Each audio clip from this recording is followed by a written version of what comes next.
Hello viewers, నేను Rohan. Welcome to social post. చాలా సందర్భాల్లో పరువు నష్టం జరుగుతూ ఉంటుంది. ముఖ్యంగా ఇప్పుడున్నటువంటి సిచ్యువేషన్స్లో ఏంటంటే ఒకరినొకరు ట్రోల్ చేసుకోవడం, ఒకరి గురించి ఒకరు సోషల్ మీడియాలో బ్యాడ్గా ప్రొజెక్ట్ చేయడం, ఇలా రూమర్స్ క్రియేట్ చేయడం సోషల్ మీడియాలో, లేకపోతే మార్ఫింగ్ చేయడం, ఇలా రకరకాలుగా సోషల్ మీడియాలో జరుగుతూ ఉంటాయి.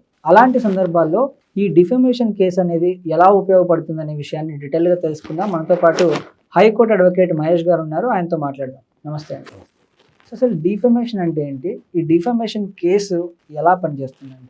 డిఫమేషన్కి వచ్చేటప్పటికి ఒక వ్యక్తి యొక్క పర్సనల్ డేటాని మనం ట్రాన్స్మిట్ చేయటం కానీ, అతని యొక్క ఇన్వాల్వ్మెంట్ లేకపోయినా అతని పేరును ప్రస్తావించి ఒక పబ్లిక్ మీడియాలో కానీ మనం అతని గురించి రాంగ్గా ప్రొజెక్ట్ చేయటం అనేది డిఫమేషన్. ఓకే. నా వ్యక్తిగత స్వేచ్ఛని భంగం చేయటం అనేది ఒక పద్ధతి అయితే, నా గురించి కంప్లీట్గా తెలియకుండా తప్పుడు వార్తలు కానీ తప్పుడు ప్రచారం కానీ చేయటం అయితే దానికి డిఫమేషన్ అనేది అట్రాక్ట్ అవుతుంది. ఓకే. డిఫమేషన్లో క్రిమినల్ డిఫమేషన్ ఉంటుంది, సివిల్ డిఫమేషన్ ఉంటుంది.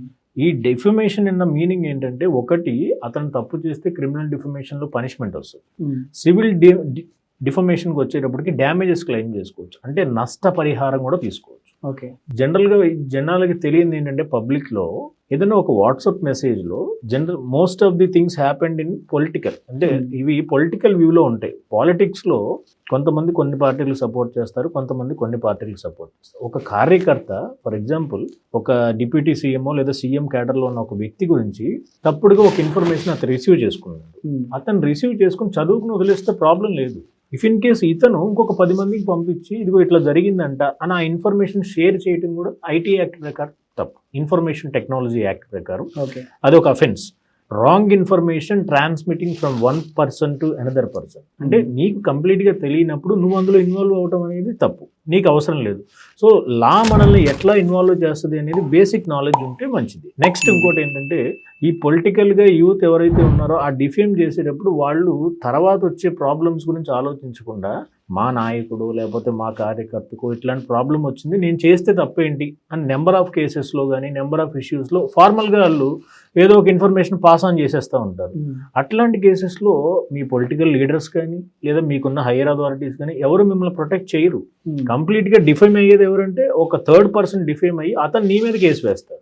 వేసినప్పుడు ఏమవుతుంది, ఆటోమేటిక్గా కోర్టు నోటీసులు ఇస్తుంది, నువ్వు అపీర్ అవ్వాలి. వన్స్ నిన్న డిఫమేషన్ కనుక అందులో ఉన్న ఇంగ్రీడియంట్స్ అన్ని సాటిస్ఫై అయ్యి కోర్టు కనుక నువ్వు డిఫేమ్ చేసావని ప్రూవ్ చేస్తే నష్టపరిహారం నీ మీదే వస్తుంది. క్రిమినల్ డిఫమేషన్ కూడా అట్రాక్ట్ అయితే అందులో కూడా పనిష్మెంట్ నీకే వస్తుంది. సో ఎవరన్నా ఒక ఫార్వర్డెడ్ మెసేజెస్ కానీ ఒక వ్యక్తి గురించి కంప్లీట్గా తెలియకుండా ఇన్ఫర్మేషన్ గ్యాదర్ చేసుకోకుండా అతను తప్పుగా ప్రొజెక్ట్ చేసేటప్పుడు 1-2 సార్లు ఆలోచించుకొని లీగల్గా అతనికి ఏదైనా ప్రాబ్లమ్స్ వస్తాయా రాదో వెరిఫై చేసుకుని ఆ తర్వాత ఏదైనా పోస్ట్ చేసుకుంటే మంచిది. సో ఇవన్నీ బ్యాకింగ్ ఆఫ్ నాలెడ్జ్ వల్ల ఏమవుతుందంటే వాళ్ళకి తెలియకుండా వాళ్ళే ఒక లూప్లోకి వెళ్ళి ఇరుక్కుపోతారు. సో అది రైట్ అండి. థ్యాంక్ యూ అండి. Thank you so much.